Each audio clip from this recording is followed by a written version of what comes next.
how Josh made over $200,000 his first year in wholesaling real estate. And also, he was 21 years old. What is up, guys? Zakin here, and I'm excited to talk with Josh right now because he is an inspiring story. 200 grand his first year. Guys, I only made 100 grand my first year. So this is pumping me up. I'm excited. So I just want to get into it. I want to talk to Josh, how he did it. And most importantly, guys, how you can do the same thing. So let's get into it. Josh, how are you doing today? I'm doing amazing. I'm blessed. Blessed, man. So let's talk about your story, man. Let's just get right into it. How did you get started in wholesaling real estate? So I moved to Dallas a year ago. So I know you preach on wholesaling in your home market. My home market's Seattle, Washington, and I did not want to start out doing virtual wholesaling. And so I was like, I got to learn the Dallas market. I was driving down here. I moved down here and I drove. And on the drive down, I made the decision to wholesale real estate. So it was very spontaneous. And I was like doing some research. I heard Dallas was a great market for real estate. And I just I jumped in blind and relied heavily on a lot of free content that especially you and your dad, Rick, provide. And so that was a huge help because without that, man, I don't know if I would have had that good of a first year. Dude, this is just the first year. You know where it's going in the future. But Absolutely. Man, that's insane to make that decision because the cool part about it is that you're so young that you could have done that crazy big risk. And I tell everybody, you're that young, risk it all because, hey, it worked out for you, man. So you moved here, you made that decision. Once you made that decision, how did you get that first deal? Walk me through the story. Real quick before I get there, I want to mention that the biggest thing when making that jump, I have this term, it's called welding the back door shut, meaning there is no other option for me. So for me, I looked at wholesaling like I don't even know what's going to happen if this doesn't work out, but I'm not even going to think about it. I'm just going to make wholesaling real estate work out because I know long-term that's where I want to be. So the first deal, I had money saved up because I used to sell cars, but I didn't have enough money to go and spend on a bunch of marketing. It was to survive and pay rent and these types of things. So, I had some money saved up and I was like, okay, I got about 6 months before I need to go get a job. Let's make it happen. So I was kind of stuck with how am I going to get deals with no marketing budget, really? Maybe I had $150 that I could spend a month to get things going. So I relied pretty heavily on working with real estate agents at first. I don't like doing that anymore. I don't like working with real estate agents all the time. There's, it's a needle in a haystack to find a good agent, but I was able to build some relationships with some key agents. And fun fact, my very first deal, looking back at all the deals we did last year, that was 100% my best deal ever. And I didn't know it at the time.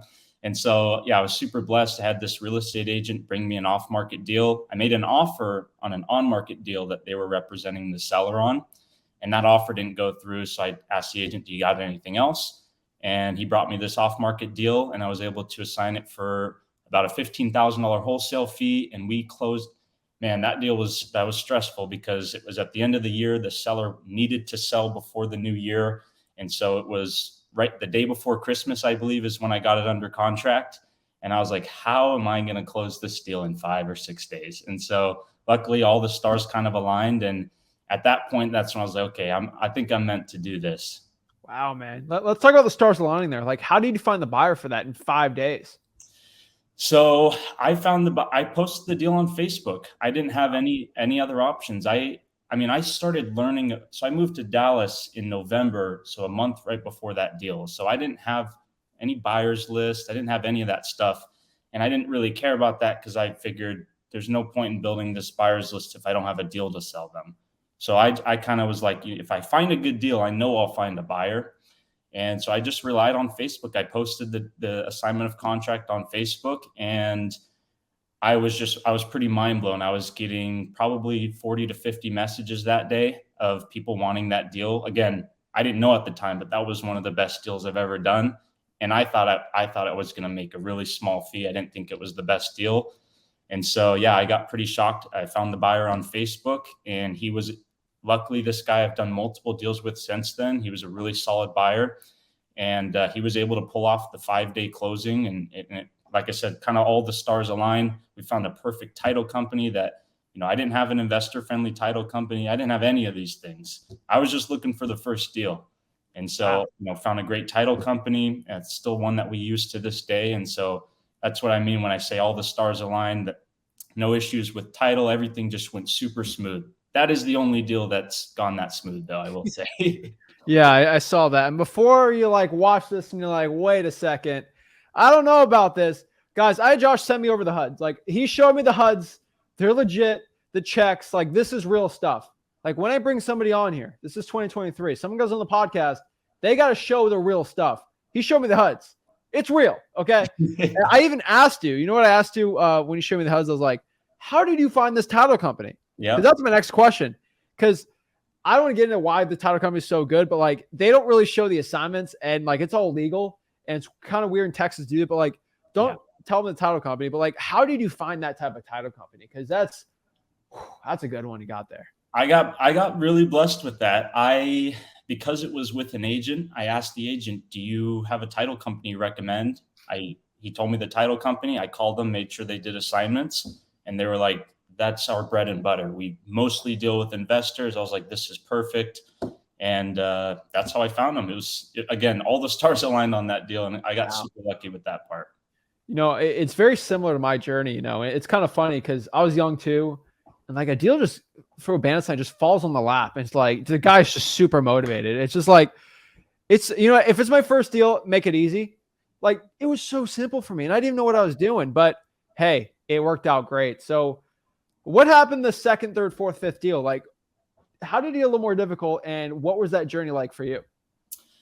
So my whole goal was my first couple deals, I was going to try to get them without having a huge marketing budget so I can build that. My idea was to build this business with only money I've made from the business, because I didn't have a ton to reinvest into it. And so I worked, my next two deals were with agent, not on market, but having these agents send me these deals. And I took that, I think I made about, so let's see, the first one was 15, second one was 5, and then the third one was 23. And so I took that money and I was like, okay, I'm done with this. Dealing with agents is a whole nother level sometimes. And so I was like, I'm going to do completely off market. And so we started doing, when I tell you I've done deals doing every marketing method, I'm talking driving for dollars with agents, cold calling, SMS. I've met investors on Facebook who, I don't know, maybe I got lucky with this too, but this investor was already paying for a marketing budget to buy deals for himself. He's not a wholesaler. And I always saw him posting in Facebook groups, just like a landlord group, asking about rent and these types of things. And I asked him, and it turns out this guy was getting probably anywhere from 15 to 20 pretty decent leads a month from his marketing budget. And I was like, how about I'll take care of those leads, because he's a full-time investor. He doesn't want to be wholesaling or any of these. And I told him, instead of throwing those leads away that you don't buy, I'll wholesale them for you, and then we'll split the fee. And so that was how I got my fourth deal. And at that investor, actually, I've made over 60,000 with him since then. And so what a great relationship. And to touch on that, like, a huge thing here in this business is networking. I mean, the people that you meet, it can really, really change things for you if you're meeting stuff, if you're networking and going to these talks and these events. And I'm not, I'm there to learn, but at the same time, my focus was talking to the people who were there. Yeah. Wow. What are some tips you can give to get some good networking on some of those great relationships? I got a book over there. It's How to Win Friends and Influence People. That's my Bible, my second Bible. But I read that book probably once a month, and I have, if I were to show you, it's got sticky notes on literally every page with all the notes that I wanted to take. And so that was a huge help. Just learning. I'm not naturally a people person, but I realized that that's going to be a huge help in this business. So reading that book and kind of just taking a leap on faith, really just got to put yourself out there. I mean, these people are all here you're all here with the same goal, which is to make money in real estate and, build a legacy for yourself. And so going to these events and just asking people, hey, how can I bring value to you? That's how I made money with that investor, was how can I bring value to you? He said, I'm throwing away a lot of leads. And I told him, I can wholesale these leads for you and we'll both make money on them. I love that book so much. I tell everybody about that. And it's like one thing I can tell you if I learned from that book is I always say the seller's name Oh all yeah, the time. yeah. And everyone's like, why did Sometimes. you say the word Josh so much? I'm like, I'm telling you, every single time I say that word Josh, some dopamine hitting his brain. And he's like, I like this guy, right? That book, it's an old book, but it works so well. And if you can learn that skill, it helps so much. Like I remember when I was 17, I pushed myself after reading that book. I just started talking to people from the gym, just strike up combos. And if I learned how to go from small talk to like legit conversations with just random people at a gym, like older people, I can do that with sellers all day long. And it's a skill, man. Nobody talks about it, but it's a skill. And you got to, like you were saying, you got to practice it. Like I do the same thing. I have a hot tub where I live. I go out and it's an apartment. So a lot of people live here, and I go and just start random conversations in the grocery store, just any way I can find a way to connect with someone. It's a muscle that you need to work out and practice for sure. Yeah. It's funny because like you're 21, I'm 23. It's like young people, like they don't like doing like young people don't usually do that, right? That's kind of an older person thing. Our generation doesn't do that. No, But I'm telling you, like you get over it, you get paid very well on it. And I think that comes back to next points. Like you're 21 because you learned that's kind of a hack. And I did that too. Sellers will respect you more when you get good at conversing, right? absolutely. And so as a young person, like what are some tips you can give to talking to a seller in person or another realtor who might be like, you're not a realtor, you're too young, to get them to actually respect you instantly? I think a big part of that comes with being knowledgeable on the topic. I talk about jumping in blind, but for a month leading up to that deal, it was 12-hour days of learning how real estate works, how to talk to these people, not analysis paralysis, because I was ready to go, but I wasn't going to jump in blind and not know what an assignment is and these types of things. And so I think a huge help is being knowledgeable. We're in a business where we're here to solve people's problems. If I'm bringing up solution after solution, the seller is thinking, wow, this person actually knows what they're doing. They know what they're talking about. And so that's a huge help for sure when you're talking to older people. When I was 16, I started my first business. I was pitching business owners on managing their social media. And that was kind of how I initially overcame that. Was the only way I'm going to pitch this business owner to pay me this amount of money per month is if I know what I'm talking about and I can bring results. I'll tell you this. I get like 15 SMMA guys messaging me a day. Here's the thing about SMMA. I always message some of those guys back. I'm like, dude, if you just wholesaled houses, oh yeah, you make so much more money. Okay. All right. And it's all a hustle, man. And this is why I think so many young people should get in this business. You make more money than any of those little side hustles out here. But let's talk about you right now in your business, right? What are you doing right now that you're seeing in this market that's working? And what are some things that you haven't seen that's not working as well anymore? A great year's question. a lot Yeah, changing. a lot's changed recently, so that's a great question. What we've changed recently that we've seen working is really going after motivated leads. We used to pull a lot of just big lists and kind of, it was like throwing a dart. I mean, out of 40,000 people, I'll get a couple that are just happen to be motivated. But that wasn't really cutting it anymore. And so for us, we really focused on motivated leads. Some of the stuff you and your dad teach, like probates. We do evictions, code violations, the water shutoff list. I've been told by the Secretary of the State that we cannot pull that in Texas. I don't know beyond that, but these types of lists have been a huge help for us. Being transparent here, probates are number one thing right now. They are. There's a lot of people in Dallas, and unfortunately, a lot of people in Dallas are old, and that's a lot of good deals, man. And yeah, the water shops we're in Texas. I found that you just got to do the utility liens, and that's what they'll pop up for. But like, they have some weird laws there. But probates, I'm telling you, I scream about probates all the time because it just works so well. And there's so many propers in Dallas. I don't think I'm too scared if somebody in Dallas does the probates because it's all a numbers game. But yeah, there's so, and we're just talking Dallas, but Texas is pretty big. You have a lot of other major markets over here like Houston and San Antonio.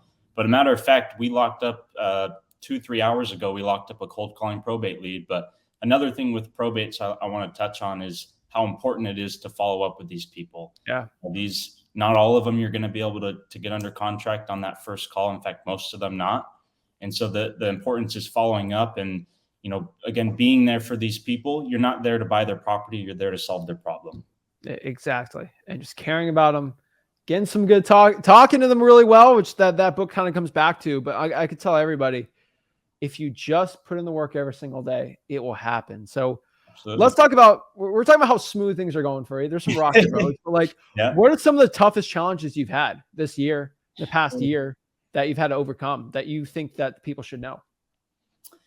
Man, that's a great question as well. I think so. Aside from not having, trying to restructure how we're getting the best motivated data, that's been a huge thing. But also a big problem, or not problem, but a big challenge recently has been getting the proper help and outsourcing certain things, because being a one-man show can only last for so long until you get burnt out or things start slipping through the cracks. And so a huge thing for me was giving up some of the profit to have people come into my business and help out and share that profit with all of them. And so, being able to get some of my time, because I was having 5-6 hour days of cold calling, 5 days a week, sometimes 6 days a week. And eventually it gets to a point where I have so many leads, but I am not able to follow up with them because I'm focusing on cold calling and texting. So one of the biggest things for me was that. And so what I did is I reached out to an old friend of mine. His name is Rami. This is a guy I've known since kindergarten. And fun fact, we actually used to not like each other growing up in school, but wholesaling brought us together, and now he's my business partner. He helps. I kind of handle the acquisition side. He handles the disposition side. And so telling him, hey, I'm willing. I'm doing some deals right now. I'm willing to give up a lot of the profit here if you can just help take this off my plate so that we can do more deals together. And we've also hired a full-time, it's a VA, but a data manager. That's been a huge thing, because when we're going after like probates and evictions, we're pulling these lists every single day. And so, and what we do is we find the counties in Texas with the most cash transactions, and that's where we tend to focus. And so pulling this data from the city every day, and each county is different. In Texas, like if I want to pull probates from one county versus the other, it's different. So having that data manager who does that for us, I wake up in the morning, I have all my lists that I'm ready to go for the day. I'm hiring a cold calling team. Those have been some struggles, because we've been through a lot of people, and I've realized that their success is 100% dependent on you. So until you can hire someone and then have the time aside to actually train this person, that's kind of something I learned really in the last couple of weeks. Is I'm hiring these people, and I'm like, why aren't they closing deals? Why don't they know how to talk to these sellers? And I realize it's because I'm not teaching them how to do it. Yeah. So yeah. It's crazy, because I remember when I started hiring my VAs, I did the same way you're doing, but way worse. And I learned I actually had to teach them myself. They're not robots that you just pay them money and then they just instantly do what you want them to do in your mind, right? They are actually human beings. Even if they're in the Philippines, they got families and kids and all these things, and they're employees. And unfortunately with employees is they're humans, right? They have emotions, they have issues, they got problems. Like, it's like a regular person. We all have that, right? And so learning how to do that's a big challenge. And it's cool you're at that journey, because it takes so many people to just make money by themselves and not want to share it. But I can tell you what you're doing is the right thing to do, because once you get the VAs in there, you will make more money. And it brings you back to what you do best, which is talking to sellers and getting deals. So I love it, man. Your story is really inspiring, because I know for a fact that where you're at right now is just such a small portion of where you're going to be. And it's really cool talking to someone like their first year in wholesaling that catches some wind before they go even nuts. And that's why I wanted to talk to you, because I think you're at a really good spot right now. And it's just really inspiring.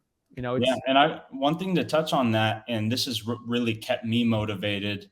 I've bounced through a bunch of different businesses, and I kind of, like I said, welding the back door shut. But for this, a mindset that I had was, I see people like you and your dad, or other, even people in my local market that I've met through networking, and I'm seeing these guys do multiple deals a month. And the thought process was, what makes me so special that I can't do the same thing? So like, I see these guys doing it. What makes me so much different that I can't do the same thing? And the answer was nothing. It's just putting the hours in and staying consistent and persistent, and really just obsessing over what you do. I have a bunch of inside this little shelf back here. I have probably 20 plus books on real estate. Before I moved to Dallas, real estate to me was you buy and sell a house. I didn't know anything. I didn't understand how lending worked, or any of this kind of stuff. And so really it was just obsessing and just diving headfirst into this. Yeah, I mean that's it, man. I think it's really inspirational to see your story. And I always look at the top people and be like, dang, it's different. Like, I mean, I think you'd be where I think you want to be where I'm at. And then I see people where I want to be at. And here's the thing, Josh, like, I'm not smarter than you. I put in the work for a little longer, but like, I'm not smarter than you. Mm-hmm. So it's not intelligence that's the issue. It's the time in and just consistently getting the business up. Absolutely. And so it's like, you can get like that. And I'll tell you this, Josh, like, I'm not smarter than Josh. And then you're watching this video. You're probably as smart as Josh, or probably smarter than him too. You can be where he's at too. I didn't finish high school, so you're definitely smarter than me. Like, anyone watching this is like, you're watching this, you're probably smarter than him and me combined. But we're at a point where you want to be at. It's not intelligence. It's just taking the work out there and doing what it takes every single day. But one thing I can tell you is you just can't get is that mindset. And you have a razor sharp mindset of doing what it takes to become successful.